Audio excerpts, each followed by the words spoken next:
글로벌 정면 승부 예고해 드린 대로 오늘은 중국으로 가보겠습니다. 상하이의 서혜정 리포터 연결합니다. 나와 계세요? 네, 안녕하세요. 중국 상하이입니다. 네, 안녕하세요. 자, 이 미국과 중국의 대북 제재 합의 소식 조금 전에 전해드렸는데요. 이 중국이 네. 독자적으로도 대북 제재를 시행할 가능성이 크다면서요? 네, 그렇습니다. 아직 중국 정부의 공식 발표는 나오지 않았지만 지난 23일 중국 공산당 기관지인 인민일보와 환구시보는 다음 달 3월 1일부터 북한과의 석탄 거래를 전면 중단키로 했다고 보도하고 있습니다. 네. 이 환구시보는 랴오닝성 단둥에서 북한과 석탄 무역을 하는 사업가와의 짧은 인터뷰를 통해서 이 3월 1일부터 북한과 거래를 중단할 것을 요구받았고 네. 북한의 위성 발사에 대응한 중국 측의 금융 제재 시행의 가능성이 크다고 말하고 있습니다. 또 중국과 북한 간의 무역의 50%가 중단될 것이라고도 전하고 있습니다. 네. 이미 랴오닝성 정부는 상무부 관련 부서와 해관 총서의 통지도 받은 것으로 전해지고 있습니다. 네, 이걸 정말 중국 당국이 이제 추진하고 있는 일로 확인이 되면 미국과 대북 제재 초안 합의한 것도 그렇고 또 독자적인 제재도 이루어지고 있다는 건데요. 자, 이 석탄 거래 중단 외에 또 다른 내용도 들어있나요? 네, 석탄 거래 외에 다른 광물에 대한 교육도 중단됐을 가능성이 알려지고 있고요. 네. 또 일부에서는 항공유 공급도 중단하는 것이 아니냐는 의견도 나오고 있는 상황입니다. 네. 또 중국 공상은행 등 일부 은행들은 대북 관련 업무를 축소하는 등의 자체적인 리스크 관리를 하고 있다는 보도도 나오고 있습니다. 네, 그렇군요. 그러면은 이게 광물 거래 중단도 있지만 그동안 계속 이야기한 게 중국에서 북한으로 들어가는 이 기름, 유류 수송을 끊어야 한다 이런 얘기가 나왔었는데 일부 그런 부분도 들어있네요. 네, 자, 그렇습니다. 그리고요. 한국 위안부 10명을 포함해서 일본군 위안부들이 거주했던 이 상하이 최대 일본군 위안소 유적이 최근에 철거될 위기에 처했다가 다시 재검토하기로 했다고요? 네, 그렇습니다. 이 앞서서 중국은 그 일본군 위안부 문제를 유네스코 세계기록유산으로 등재하기 위해서 정부 차원에서 노력하고 있다는 소식도 전해드렸었는데요. 네. 이 상하이 최대 일본군 위안소인 그 홍코우 지역의 하이나이자가 철거될 뻔했습니다. 네. 저도 뉴스 기사를 보고 어떻게 이런 일이 생겼을까 궁금했는데요.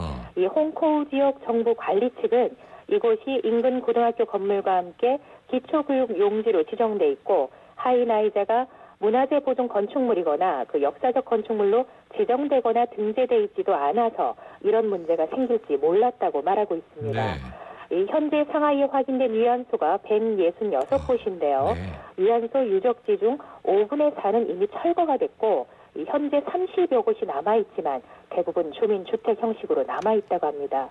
제대로 관리가 되고 있지 않은 것이죠. 네.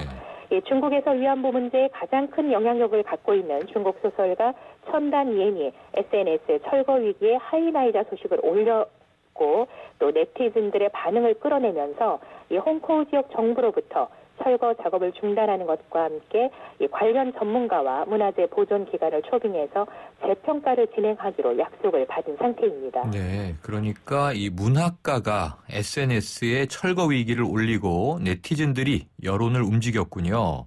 자, 네, 그러면은요, 그렇습니다. 혹시 서혜정 리포터도 여기에 가보셨나요? 네, 가봤습니다. 아, 그럼 이 유적 어떤 곳인가요? 네, 저도 뉴스를 보고 기록 사진을 남기기 위해서 하이나이자를 찾았는데요. 네. 이 현재 홍코우 지역 하이나이자는 그 주택가 사이에 방치된 폐가의 모습입니다. 아. 이 철거 작업으로 일부 손상되기도 했고요. 네. 또 이곳은 예전에 방적 공장을 운영하던 중국인 사장의 집이었다가 2차 대전이 있던 1939년 일본 해군에 의해 점거당하면서 이 하이나이자라는 이름으로 군 위안소로 운영이 됐습니다. 네. 앞서 말씀드린 것처럼 상하이 최대 규모의 위안소였고요.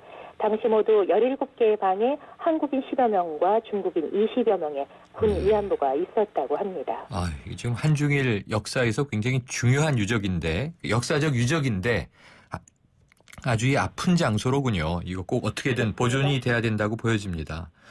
자, 중국에서요, 이 온라인 출판 서비스와 관련해서 관리 규정을 발표했다고 하던데, 이건 무슨 내용입니까? 네, 중국의 각종 문화 콘텐츠를 관리하는 국가신문 출판 광전총국과 이 공업정보화부는 3월 10일부터 새로 제정된 인터넷 출판 서비스 관리 규정을 시행한다고 밝혔습니다. 네. 내용 중 좀 이해하기 힘든 규정이 있는데요. 이 내용을 살펴보면 그동안 중국 내에서 각종 인터넷 출판물 사업에 참여해왔던 외국계 합자 기업들은 더 이상 관련 사업을 할 수가 없고 또 앞으로 중국 내 인터넷 서비스는 오직 중국계 기업으로 사업자가 제한이 된다고 합니다. 또 중국 기업이 해외 기업과 협력해서 진행하는 프로젝트도 이 총국의 사전 허가를 받아야 가능할 뿐만 아니라 이 서비스 제공사의 서버도 중국 내에 위치해야 한다고 얘기하고 있습니다.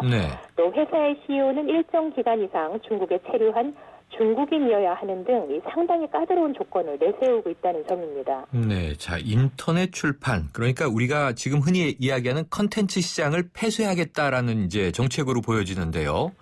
이게 자국의 시장을 보호하기 위해서 그런 것인지 아니면 중국의 특성상 이 외국에 좀 자유로운 정보들이 들어오는 것을 차단하려고 하는 것인지 조금 이제 이 목적에 궁금증이 생기네요. 자 그런데요, 이 규정이 시행되면 말이죠. 이 우리나라의 포털 사이트 접속이나 또는 우리나라 방송 프로그램을 인터넷으로 시청하는데 큰 불편이 생기지 않겠습니까?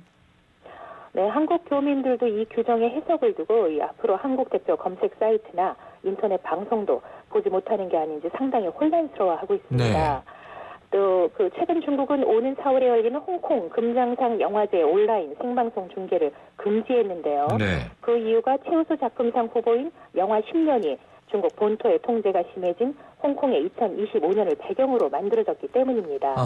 이 영화제의 온라인 방송 금지 소식과 맞물려서 온라인 출판 서비스 관련 규정이 나오자 홍콩 대학의 신문 미디어 센터 천완잉 교수는 이 규정을 겁쟁이란 의미로 치킨 게임에 비유하기도 했습니다. 네, 이렇게 여러 가지 얘기가 있자 광전 총국 담당자가 중국 내 언론과 인터뷰를 했는데요. 그는 인터뷰를 통해서 많은 언론들이 지나친 확대 보도를 하고 있다고 지적하고 있습니다. 외자 진출에 대해서도 오히려 중국 국적을 가지고 해외 교반을 두며 중국인을 대상으로 하는 인터넷 출판 서비스에 대한 규정이라고 말하고 있는데요. 예를 들면 중국에 생기는 한국 드라마가 별에서 온 그대라든지 소지섭 주연의 오마이 비너스 같은 경우 중국 네티즌들이 중국어 자막이 쓰인 드라마를 보기 위해 유료로 사이트에 가입을 해야 했습니다.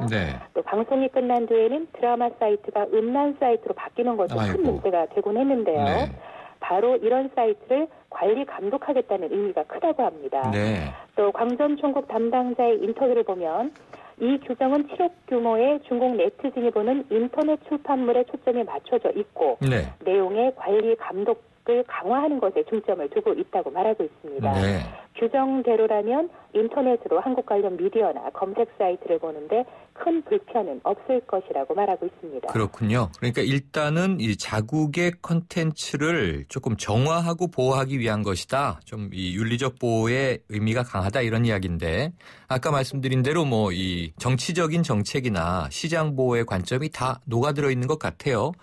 뭐 우리나라 사람들이 중국의 사이트를 즐겨보진 않으니까 이제 극소수 관심자만 보겠습니다만 이 중국 네티즌들이 우리나라 방송을 보는 거에 대한 열망이 더 클 텐데 이게 앞으로 어떻게 작동할지 궁금하네요. 오늘 소식 감사합니다. 네, 감사합니다. 지금까지 중국 상하이에서 서혜정 리포터였습니다.